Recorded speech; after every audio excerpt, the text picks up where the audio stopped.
Okay, I don't view myself as being an expert on sports marketing, but I have been in Vietnam a long time. I know market research, I know media, and I am a big sports fan. Manchester United is my team. So I'm going to give you tidbits on all of these three areas, 5 minutes on each, so there won't be much depth, but I'll try and give you something to remember. If time permits, and I'm not going over my 15 minutes, I'll give some spot prizes. Probably the best prizes available today were some of my company's coffee mugs. Okay? So hope you're excited about that. Actually, just before I get started, one of the questions I asked consumers in Ho Chi Minh and Hanoi is, which football team in Spain do you support? Now, okay, so just I think our representatives from La Liga, we know that the answer is either going to be Real Madrid or Barcelona. If you get it right, which is the most popular football team in Vietnam and Spain, you stand to win a coffee mug from my company. What a great prize that is. There's going to be more spot prizes later on. Anyway, let me get going. First of all, let me talk about Vietnamese consumers very, very briefly, and also the market where we actually are. Key points I want to make here is that Vietnam is still a fast-growing market. You can see that in terms of GDP growth rates, it currently stands at 6.5%. And it's been growing consistently strongly over the last 10 to 15 years. And even though things have slowed down somewhat compared to the very early 2000s, it is still a fast-growing market. And also, inflation is under relative control as well. So it is, there's obviously some concerns about debt and so forth, but overall, the Vietnamese economy is moving forward very well. And with this progress comes a lot of change. One of the big things that I've noticed is a lot more trucks on the road, a lot more motorbikes, just a lot more pollution and a lot more people and a lot more vehicles. And one of the reasons behind this is urbanization. When I first came to Vietnam, it was probably about 15% of people lived in urban areas. Round about now, it's about 36%. And within the next 15 years, there will be more urban consumers than there will be rural. So it's undergoing massive changes. And also you can see in terms of purchasing power is increasing greatly as well. Just on the right-hand side here, I'll just put up some data from one of my sister companies, Kantar World Panel, and it just shows like the very, very strong growth in monthly household income being 2.6 in 2012, up to 4 million Vietnam dong per month average household income in urban areas in Vietnam now. So it's going to grow extremely strongly. Consumers have more money than before. So one of the implications of that is that the way in which they're looking to interact with brands is something which I work on every day in my company. And what we found, this is just comparing from 2013 to 2015, that what drives the strength of brands in consumers' minds back in 2013 tends to be this thing that I've called salience, which is basically the brand that comes to mind the first. Just the one that's advertised the most or they see around the most. A safe choice. Like, for example, it used to be Nokia with mobile phones. But what's happened over the course of time with all of the change going on, more competition, more purchasing power, is being salient isn't quite as important as it once was. Being different from the others has suddenly become important. So it's not just about shouting loud in media anymore and getting well distributed. You've got to offer something which is a little bit different to the others. So for example, you can see with the rise of smartphones, brands such as Samsung and of course the iPhone, which have offered something completely different, have taken over, and Nokia has been on the decline because it's not just about being top of mind. So the way that consumers behave towards brands has changed. Of course, I will update this for 2017 very, very shortly. So what are the reasons behind this? I view it as being three very specific areas. Basically, consumers are more knowledgeable than they're used to. They're always asking for more, looking for new information. Also, because there are more brands out there, you need to do something a little bit different compared to before in order to be chosen by consumers. And the third trend that's going on as well is that basically they have more money, and therefore they are prepared to take more risks. Before, when consumers were living less affluent lifestyles, they just thought of the very, very basic needs, and they didn't want to take any risks. But with the rising incomes, they can now take a lot more risks in their decision making. That's the Vietnam flag. Just want to highlight here some characteristics of consumers in Vietnam, some overall generalizations, but I think there's truth in them. Basically, what consumers are looking for is for making progress. I mean, especially the younger generation. The generation of my age, and even older than me, things were tough in Vietnam. There wasn't much money going around. There was obviously the war years, and then relative low levels of income, few job opportunities. But what's happening now is that future generations, they're looking to make progress for themselves and the next generation. A big focus on planning for the future, and education is a major part of that. When I say consumers are asking for more, they're very, very hungry for news and more benefits. From whatever you have to offer them, they're wanting more and more of them. They are very open to international brands or things or influences or cultures, whether that might be from the United States or it might even be from Japan. And what we've seen very, very strong is the influence of Korean culture in Vietnam as well. You know, the Vietnamese are not an insular consumers. They are very international in the outlook. I'd say with the one exception of food. Like, brands in food tend to be led by local brands because they know the consumer tastes better. Edutainment, this means in advertising, consumers want information. They are, I mean, in my database, when I've looked at the way that advertising is portrayed around Asia, we found that the Vietnamese are looking for more news than in other countries. But they also want to be entertained. So they're hungry for new news, but you have to entertain them as well. You can't be boring. And also, I'd say one mistake I think that some marketing organizations make is the fact that they think that people want to be individualistic, stand out from the crowd. Well, they do, but they don't want to do it in a way which is seen as being weird and unusual compared to the rest of people. This is especially true in Hanoi. People want to stand out for their achievements and the respect of others, not by necessarily being quirky or different to others. Okay, very quick overview of Vietnam, Vietnamese consumers. I'll move on to my second part. I'll try and go a little bit more quickly, which is looking at the very quickly changing and dynamic media environment. This, of course, is led by the first part, like consumers and the economy is changing very, very fast. The way they consume media is changing very, very fast. This just looks at, this is data from Kantar Media, one of my sister companies, and what we see is TV advertising spend throughout the 2000s, just more than high double-digit growth every year. But what's happened more recently, say starting from 2015 onwards into 2016, we've actually seen a slight decline in TV ad spend. And what we're seeing as well, the first half of 2017, that trend is declining. So even more. So what's happening is more and more consumers, they're still watching TV, but they are spending a lot more time on digital devices, being online. You can see that the sheer number of minutes spent online, 48 minutes on average on this survey by Kantar Media in 2014, has gone up to 141 minutes in just the course of 2 years. So what's been going on is the Vietnamese have been very quick adapters of digital technology. This may be no big surprise. It's actually led by mobile devices. This is a Kantar TNS survey, and what we try to do is group different countries together based on their usage of different devices.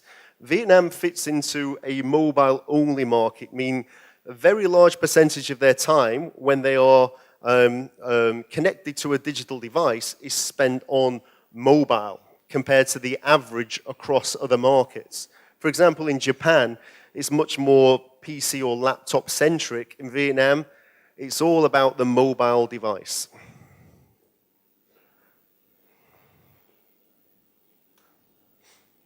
Just very, very quickly, one snapshot about digital.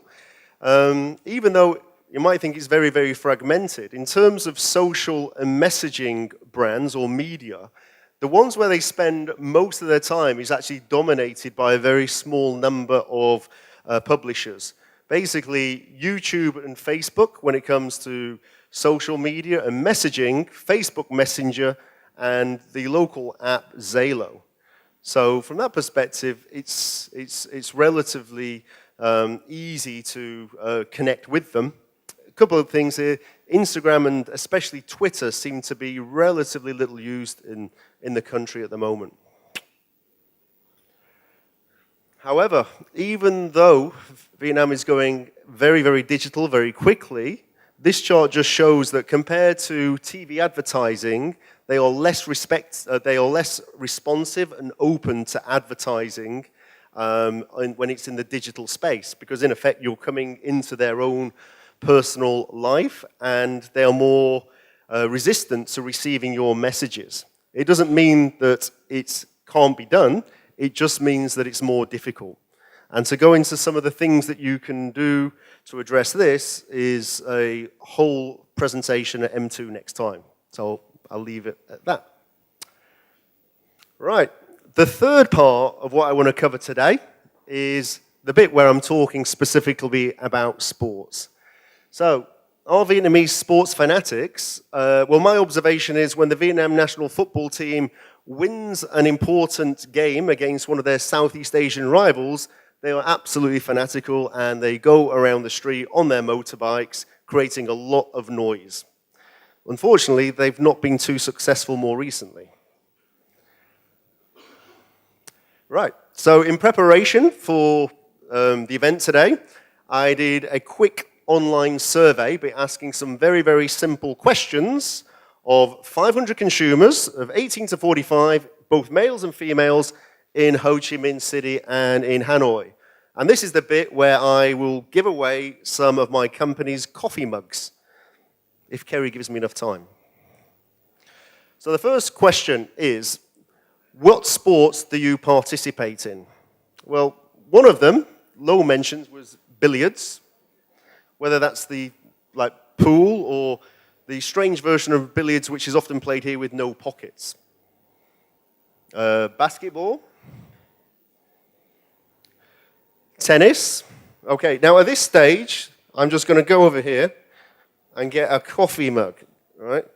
Does anybody want to shout out what you think people perceive to be the sport they participate in the most in Vietnam? Football? What do you say louder? I can't hear. She said badminton. Somebody over there said football. Who said football? Okay, it's one of those two. Let's see which one it is. Okay, table tennis is got quite high participation rates. Basketball, is it? Oh, volleyball, sorry, couldn't see from the picture. Football. So it's badminton. So you are the lucky winner of the coffee mug. And you're the next speaker, so can I have another one back? Thanks. Okay. So you might be surprised that badminton is the most participated sport in Vietnam. I just want to, a couple of brands in Vietnam which have been activated sports very well, in my opinion, especially amongst young people. The first of these is the Nestle brand Milo, who within Vietnam, the brand's extremely successful, and they've been very, very consistent and clear about the way they've activated sports for kids. This has come through with their TVCs over the course of the years. They've focused very much on football and basketball in their TVCs. They've also done things to help the community in Vietnam as well. They've had soccer schools and sports schools which pupils can go to. They've also sponsored children's football competitions. They've also, more recently, they've had competitions where you can win prizes to go and see Barcelona play in their home ground. And also, they've also got involved in some walks around Ho Chi Minh City where they get thousands and thousands of kids to go out and do some exercise. So they've been very, very active in that regard. It's just an example of a brand being very active. A couple of others to mention more recently, Techcombank. They will be sponsoring an upcoming marathon in Ho Chi Minh City, which I'm sure Kerry will be doing the 42 kilometers. Yeah, okay, great. Yep. Right, okay, yeah. You'll be slow if you're behind me. And Heineken, which is the Champions League football, where they are very prominent at the moment. Carrying on with my quiz, just before I run out of time. The next question, what sports do you follow? This isn't participate, it's a follow. We've seen that billiards, quite popular, basketball, table tennis. Okay, another prize for guessing which one is going to be the one which is followed the most. Okay. Put your hand up if you shouted football first. I can't hear you. Well, you put your hand up first, the lady in red over there. Okay. Does everybody think it's football? Any other guess? Okay. Oh, you're right, 82%. So, do you want to come down? Oh, maybe I can pass it over to you. Can you pass it over to her later on? The lady in red over there. And next question. Sport, no prizes for this one. Sports you're most interested in? Most interested? Tennis, volleyball, badminton, football again, the clear winner. So football's a great sport to activate in Vietnam. Right. This is about national football teams. Okay. Which ones are the most popular? Well, Italy is quite popular in Vietnam. 26% said they follow Italy. 29% Spain. 31% Brazil. And Germany. Now, this is ridiculous. I don't know why 46% follow England. I've got no idea. What are they thinking? Okay, and of course, the winner is the Vietnam national team. But it's only 66%. I'm not sure what the 46% are doing supporting England. They're rubbish. Now we talk about football clubs. Right, this is the V League, the Vietnam National League. This is quite interesting. Remember the surveys in Ho Chi Minh and Hanoi? First one is Beckham X from Bình Nhưỡng. Then we go for Saigon Football Club, obviously in Ho Chi Minh City. And then it is Thanh Hoa, which is in the north. Then it is Som Lam Nghe An, which is also somewhere in the north, but not Hanoi. But remember, this survey was done in Ho Chi Minh and Hanoi. And then the winner is Hoang An Ya Lai, which is in the Central Highlands. So the interesting thing for me is that even though we survey people in Ho Chi Minh and Hanoi, the football clubs they support are not in Ho Chi Minh or Hanoi, which is a little bit unusual. Now, the English Premier League. Any guess which club? You are right. And it's a very good answer, but unfortunately I've run out of prizes, and that's my football team, so that's why I want to stress the point. So we've got Liverpool and Arsenal, Manchester City, I don't know why.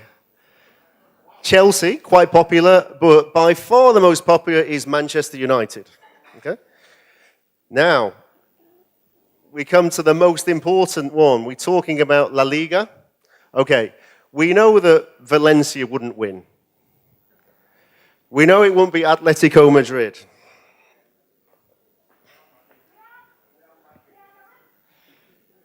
Is it going to be Is it going to be Madrid or Barcelona? That's a tough call. I would say Barcelona. Barcelona it is. Barcelona, 50%, which means that the winner is Real Madrid. It's Cristiano Ronaldo's done it. So unfortunately, I keep the coffee mug. Okay, and then finally, just this is more for your reference. This is a very obvious one. If we're talking about the Bundesliga, we know the answer. It's not Schalke, it's not Wolfsburg, it's not Borussia Dortmund. It is, of course, going to be Bayern Munich. Okay, and that's the end of my 15 minutes. Thank you very much.